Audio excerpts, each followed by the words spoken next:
I'm here at Outcome Golf Club with Jonny from JA Bowker.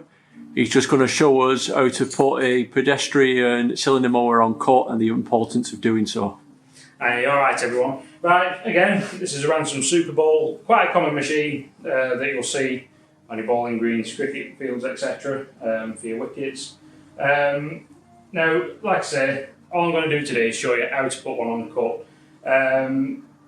Firstly, what I'll show you is on these machines, obviously that's your cutting cylinder, and beneath that you've got your bed knife or bottom blade or sole plate as people like to call it. Now you've got two adjusters either side of the cylinder. Now on this particular machine the cylinder moves to and away from the bottom blade. On some machines the cylinder will be fixed and you move the bottom blade to the cylinder and back. But like I say, we'll demonstrate one of these for today. Now, for the ease of filming, what I've done, I've got another one of these in at the minute that's just been reground, and it's in for service. So what I've done is I've taken the undercarriage, the bed knife bearings and the cutting cylinder out, just so I can show you what the score is with that. Now here's one, this is the exact same assembly that we've got in there. The only difference is this is chain driven, that one's belt driven. So these are those two adjusters that I pointed to on that machine. Now what we've got, you've got your main adjusting bolt here on either side, and behind that you've got a locking bolt. These are usually 5/8 of an inch, 16 millimeters. These usually 17 millimeters, there or thereabouts. So first things first, just say this is your mower, you're about to go cutting with it or whatever. So you'll turn your cylinder, obviously, you know, when you find there's no contact. So if you have a look at that, this is just one of my test strips. Obviously that's too far away, the gap between the bed knife and the cylinder is too much, and that's going to cut diddly squat. Right, so all we need to do now is unlock these on either side. Now if we screw these clockwise, what that'll do is it'll bring the cylinder down towards the bed knife. So that's what we'll do. So little by little, very, very small movements.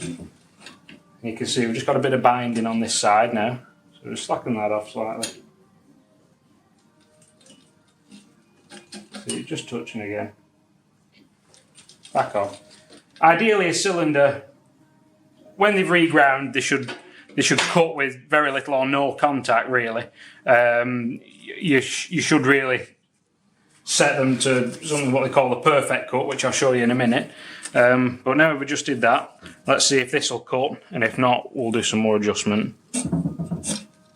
So that's not touching now, and that's cutting evenly all the way across. Now to set the perfect cut, what they recommend is if you get a test strip or a piece of paper, just, you know, nice piece of paper like that, if you fold it just like so, I mean this might be a bit tight now to do this, but if you put the cylinder like that, it's too tight, you see. Now the theory behind this perfect cut is that the centrifugal force of the cylinder and the heat that it generates as it goes round will make the cylinder expand, now, which will close up this gap. So again, what we're looking for is to cut one piece and fold the one behind it. That's the theory of the perfect cut. Still too tight, so just slacken it off some more. Again, you've got to do this on both sides to make sure it's right.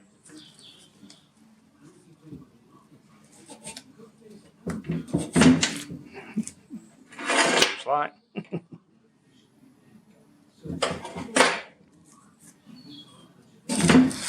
There we go, and that is what we'll call the perfect cut. It's folded one piece and it's cut one. Again, like I said, the theory behind that is that the centrifugal force of the cylinder expanding expands the cylinder, causing that gap there to close up. Now I can't stress the importance really of keeping a cutting cylinder on cut, because not only does it reduce wear on your machine, if you've got a nice sharp cylinder that's on cut all the time, you're reducing load on everything. All your drivetrain, your belts, your sprockets, everything like that. Because what you get if you don't put it on cut, you get a beard growing on the bottom here. And what that's doing there is literally trapping grass between that point there, and that's no good for anything. You're pulling the grass up from the roots, and you're just causing damage to both your green and your machine. You know, again, keeping your machine on cut just allows your grass to just recover that much better from having a cut. So again, this is paramount. You must do this really every time you want to use your machine. So that's about it. Cheers. Thanks, Jonny.